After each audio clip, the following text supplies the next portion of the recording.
once you realize and understand that everything was created for a divine purpose. Okay?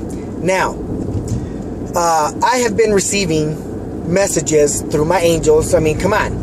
Angels exist. Yes, they do. And the way they've been communicating with us is frequencies.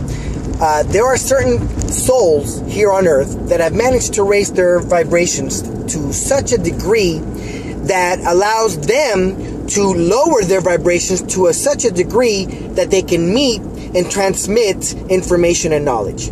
This is how we have been guided. This is how the mission is supposed to take place. We wake up and we come across these videos. This is how I came across them.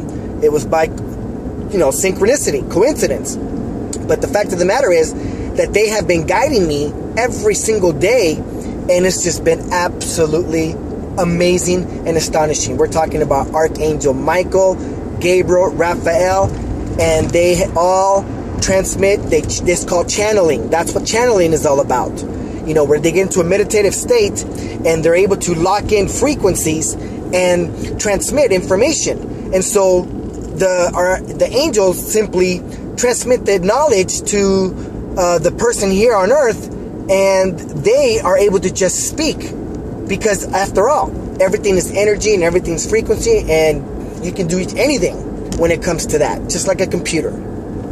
So take a look at these video, because this video is the video that I received today for Valentine's Day, and it's absolutely amazing. Awesome. You owe it to yourself to listen to it with an open mind, with everything that's going on. You have to, at this point in time, open your minds. There's too much going on in the world right now that